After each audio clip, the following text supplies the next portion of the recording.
میرے محترم بزرگ اور دوستو، اللہ تبارک تعالیٰ کے انعامات میں سے صراط مستقیم یہ سب سے بڑی نعمت اور سب سے بہترین نعمت ہے۔ صراط مستقیم جس کو مل گئی ساری چیز مل گئی، اور جس کو صراط مستقیم نہیں ملی اس کو کچھ نہیں ملا۔ وہ بھلے دنیا میں اربوں اربوں روپیہ جمع کر لے، لیکن مرنے کے بعد اس سے ایک رتی بھی اس کو فائدہ نہیں پہنچے گا۔ تو اصل چیز ہے صراط مستقیم۔ اسی لیے ہر نماز کے ہر رکعت میں، پانچوں وقت کی ہر نماز میں، بلکہ 5 وقت کی نماز کے علاوہ جتنے بھی دیگر سنن اور مستحبات اور نوافل نماز ہے ان کے اندر بھی ہر رکعت میں اللہ تعالیٰ نے ہمیں حکم دیا کہ مانگو اہدنا الصراط المستقیم، کہ اللہ ہمیں سیدھے راستے پر چلا، ہمیں سیدھا راستہ دکھا۔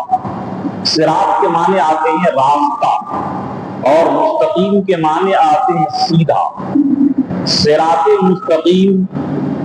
ایسے راستے کو کہا جاتا ہے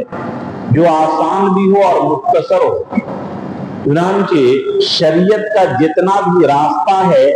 وہ آسان ہے۔ ان الدین یسر، کہ دین آسان ہے، اور اللہ تعالیٰ فرماتے بھی ان اللہ یرید بکم الیسر، کہ اللہ تعالیٰ تمہارے ساتھ آسانی چاہتے ہیں، ولا یرید بکم العسر، اور اللہ تعالیٰ تمہارے ساتھ پریشانی اور تنگی اور مصیبت نہیں چاہتے۔ تو یہ دین اسلام جو ہے وہ آسان بھی راستہ ہے، اور یہ علامہ ابن قیم نے بیان کیا ہے کہ صراط مستقیم ایک تو یہ ہے کہ بالکل سیدھا ہو، اور دوسرا یہ کہ آسان اور مختصر ہو، چنانچہ دین آسان ہے۔ تیسرا یہ کہ عام ہو کہ سارے لوگ اس کو کر سکتے ہیں، چنانچہ سارے لوگ بیک وقت حج کرتے ہیں، سارے لوگ بیک وقت نماز پڑھتے ہیں، سارے لوگ بیک وقت روزہ رکھتے ہیں، سارے لوگ بیک وقت ذکر کرنا چاہیں ذکر کر سکتے ہیں۔ یعنی اسلام کی یہ خوبی ہے کہ تمام عبادت جو کرنا چاہے آسانی کے ساتھ بیک وقت کر سکتا ہے۔ یہ اتنا عام راستہ ہے صراط مستقیم۔ چوتھا یہ کہ وہ وسیع اور کشادہ ہو کہ تنگی اس کے اندر نہ ہو۔ پانچواں یہ کہ صراط مستقیم پر چلنے والا منزل مقصود تک پہنچ جاتا ہے، دنیا کے اندر بھی اور آخرت کے اندر بھی۔ چنانچہ آپ کو واقعہ معلوم ہے کہ حضرت سلمان فارسی رضی اللہ تعالیٰ ایران کے اندر رہتے تھے، اور ان کی عمر 250 سال ہوئی ہے۔ جو لوگ حج اور عمرہ کرنے گئے ہیں وہ حضرت سلمان فارسی کا باپ بھی دیکھے ہوں گے۔ یہ اپنا واقعہ بیان کرتے ہیں کہ میں بڑے مالدار گھرانے کا تھا، اور میرے والد صاحب میری حفاظت ایسی کرتے تھے جیسے کہ آدمی اپنی کنواری لڑکیوں کی حفاظت کرتا ہے، اس طریقے سے میرے والد حفاظت کرتے تھے، اور میں آگ کو ہمیشہ سلگاتے رہتا تھا کہ کبھی آگ بجھ نہ جائے، اور آگ کی ہم لوگ پوجا کرتے تھے۔ لیکن ایک دن ایسا ہوا کہ ہمارے والدین کہیں گئے اور کچھ کام سے مجھے بھیجا، تو مجھے اس زمانے کے اندر عیسائیوں کا دین حق پر تھا، وہ دین پسند آیا، اور جب میں اس کے دین کی پسندیدگی کا اظہار کیا تو میرے والدین نے میرے بیڑی ڈال دیا ہاتھ اور پیر کے اندر۔ لیکن جب پتہ چلا کہ دوسرے شہر موصل کے قریب جائیں گے تو میں بیڑی کو توڑ کر کے بھاگا، پھر وہاں رہا، پھر اس نے دوسری جگہ کا پتہ بتایا۔ بالآخر قصہ لمبا ہے، ہوتے ہوتے پتہ چلا کہ یثرب کے اندر، مدینے کے اندر نبی اکرم صلی اللہ علیہ وسلم آئیں گے، اور جیسی نبی اکرم صلی اللہ علیہ وسلم کی آمد ہوئی میرے دل کے اندر وہ خوشی ہوئی، اور میں نے نبی صلی اللہ علیہ وسلم کو چیک کیا کہ صدقہ کا مال نہیں قبول کیے، ہدیہ کا مال قبول کر لیے، اور پیچھے مہر نبوت لگی ہوئی ہے۔ پھر حضرت سلمان فارسی فرماتی کہ 10 مرتبہ مجھے غلام بنا کر کے بیچا گیا، لیکن میں صراط مستقیم کے لیے تڑپ رہا تھا تو اللہ تعالیٰ نے 10 مرتبہ غلام بننے کے باوجود مجھے صراط مستقیم کے لیے نبی اکرم صلی اللہ علیہ وسلم کے خدمت میں بھیجا۔ اس یہودی نے کہا کہ 300 درخت کھجور کے دینے پڑیں گے اور 40 اوقیہ سونا۔ چنانچہ اللہ کے نبی اتنا بڑا سونا کا ڈھیلا دیے، اتنا 40 اوقیہ کے وزن کے برابر ہو گیا، یہ معجزہ تھا۔ اور 300 باغ اللہ کے رسول لگائے جو آج بھی سلمان فارسی کا باغ موجود ہے، کہ یہودی کو دیے اور 1 سال کے اندر پھل آنے لگا۔ پھر اللہ تعالیٰ نے اس کی برکت سے آزاد کیا۔ تو یہ میں کہہ رہا تھا کہ صراط مستقیم یہ ایسا راستہ ہے جو انسان کو دنیا کے اندر بھی کامیاب کر دیتا ہے اور آخرت کے اندر بھی کامیاب کر دے گا۔ صراط مستقیم ہے کیا؟ چنانچہ جو روایت میں نے خطبے کے اندر پڑھی، حضرت عبداللہ ابن مسعود فرماتے ہیں خط لنا رسول اللہ صلی اللہ علیہ وسلم خطن، یہ اللہ کے رسول صلی اللہ علیہ وسلم ایک سیدھا لائن کھینچے اور فرمایا ھذا سبیل اللہ، سبیل اللہ، یہ اللہ کا راستہ ہے، لہذا اس کے اوپر چلو گے تو یہ سیدھے جنت تک، اللہ کی رضا تک، اللہ کی فرما برداری تک، اللہ اور رسول کے طریقے کے مطابق تم منزل مقصود تک پہنچ جاؤ گے۔ اللہ اور رسول تک یہ راستہ تم کو ملا دے گا۔ ایک سیدھا لائن کھینچے، پھر اس کے بعد اسی لائن کے اندر خطہ خطوطاً عن یمینہ و عن شمالہ، پھر اس کے بعد اسی لائن کے اندر دائیں جانب بھی لائن کھینچے، بائیں جانب بھی ادھر لائن کھینچے، خوب لائن کھینچ دیے اور اس سیدھے لائن کے راستے میں بہت سارے راستے نکال دیے اور فرمائے ھذہ سبل الشیطان، یہ شیطان کا راستہ۔ یہاں پر قرآن کریم کے اندر یہ غور کرنے سے معلوم ہوا کہ سبیل یہ واحد ہے اور سبیل کی جمع آتی ہے سبل، سبیل کی جمع آتی ہے سبل۔ یہ قرآن پاک نے صراط مستقیم ہدایت کے راستے کو فرمایا ھذا سبیل اللہ، یہ اللہ کا سیدھا راستہ ہے، اور شیطان کے راستے کے بارے میں فرمایا کہ وہ سبل ہے یعنی متفرق۔ اس سے پتہ یہ چلا کہ اسلام کا جو سیدھا راستہ ہے اور اللہ کے رسول سے، صحابہ کے واسطے سے، تابعین، تبع تابعین، ائمہ مجتہدین سے لے کر صحیح اہل سنت والجماعت کا جو راستہ ہے وہ صراط مستقیم ہے۔ اور اس کے علاوہ جتنے بھی راستے آئیں گے، اور ایک بات یاد رکھیے کہ کون سیدھا راستہ ہے اور کون سیدھا راستہ نہیں ہے۔ جس طریقے سے الہ کے معنی آتے ہیں معبود، یعنی لا تجعل مع اللہ الہا آخر، یا اللہ کے ساتھ کسی دوسرے باطل معبود کو خدا مت بناؤ۔ جس طرح الہ کے اندر متعدد معبود آتے ہیں، لیکن وہی الہ پر الف لام داخل کر دیجئے اللہ، تو اس سے صرف اللہ کی ذات مراد ہوتی ہے، تمام غیر اللہ چھٹ جاتے۔ اسی طریقے سے کا جماعت یہ متفرق جماعت ہوتی ہے، لیکن الجماعت پر جب الف لام داخل کیا جائے تو اس سے صرف اور صرف صحابہ کی جماعت مراد ہوتی ہے، کہ جو سنت صحابہ کے راستے سے آئی ہے اس کے راستے پر چلو۔ یہ اللہ کے رسول صلی اللہ علیہ وسلم نے 100 سال پہلے بیان فرما دیا کہ شیطان اس طریقے سے تمہارے صراط مستقیم پر حملہ کرے گا، وہ ادھر بلائے گا، یہ ادھر بلائے گا۔ اور ایک اس کا تھرمامیٹر کیا ہے؟ ایک بات یاد رکھیے کہ اس زمانے کے اندر ایک سے ایک زبان دراز، ایک سے ایک بولنے والے اور ایک سے ایک ڈگڈگیا بجانے والے، شوکا بازی دکھانے والے اور ایک سے ایک لیکچر دینے والے آئیں گے، لیکن میں ایک بتا رہا ہوں، اس کو زندگی میں یاد رکھیے گا ہمیشہ کے لیے، کہ جس آدمی کی بات سے ما قبل کے صحابہ، ما قبل کے تابعین ما قبل کے پچھلے تابعین، تبع تابعین، صحابہ اور اکابرین امت اہل سنت والجماعت سے جس کی بات سے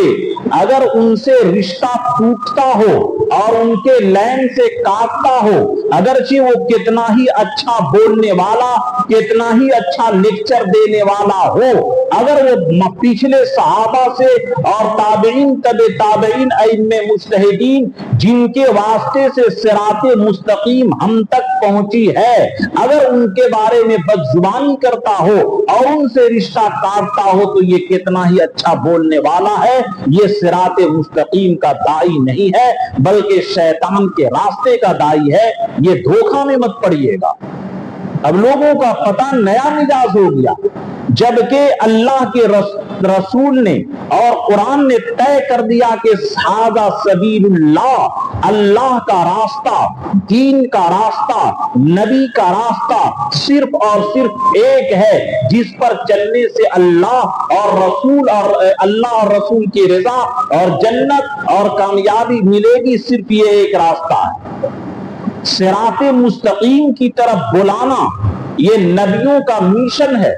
غور سے سمجھیے گا۔ صراط مستقیم کی طرف بلانا یہ نبیوں کا میشن ہے اور صراط مستقیم سے ہٹانا یہ شیطان کا میشن ہے۔ چنانچہ شیطان جب سجدہ نہیں کیا تھا تو شیطان نے اللہ سے، بڑا خبیث، بڑا بے شرم، بڑا بے حیا تھا، اس نے کہا تھا قالا کہ اے اللہ قال فبما اغویتنی لاقعدن لهم صراطک المستقیم، اے اللہ جس آدم کی وجہ سے میں برباد ہوا اور آپ نے اپنے انسان بندوں کے لیے سیدھا راستہ جو آپ نے دیا ہے، لَأَقْعُدَنَّ لَهُمْ صِرَاطَكَ الْمُسْتَقِيمِ، میں آپ کے سیدھے راستے پر بیٹھ جاؤں گا، اور ثُمَّ لَآتِيَنَّهُمْ مِنْ بَيْنِ يَدَيْهِمْ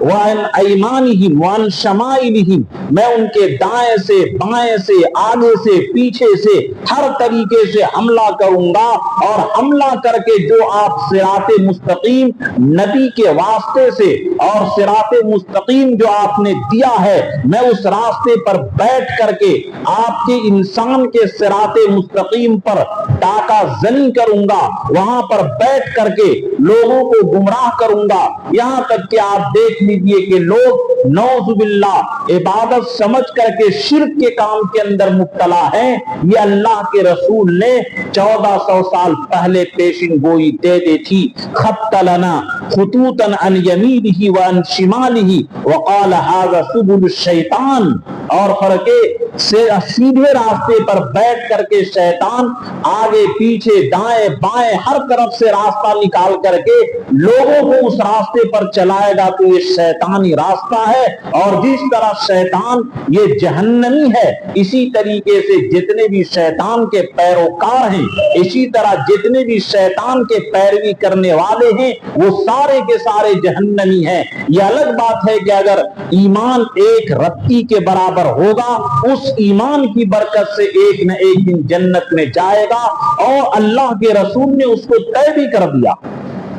کہ جب صحابہ کے سامنے اللہ کے رسول نے بیان فرمایا کہ بنی اسرائیل 72 فرقے میں بٹی اور میری امت 73 فرقے میں بٹے گی، کلہم فی النار، سارے لوگ جہنمی ہوں گے، الا واحد، سوائے ایک کے، تو صحابہ نے پوچھا من ہم یا رسول اللہ، کہ وہ ایک جنتی کون ہے؟ 72 لوگ تو یہی شیطان کے راستے پر چلنے والے ہیں، ایک جو اللہ کے راستے پر چلنے والا ہے وہ کون ہے؟ تو اللہ کے رسول صلی اللہ علیہ وسلم فرمائے ما انا علیہ واصحابی، غور سے سمجھیے گا، ما انا علیہ واصحابی، جس راستے پر میں چل رہا ہوں اور جس راستے پر میرے صحابہ چل رہے ہیں،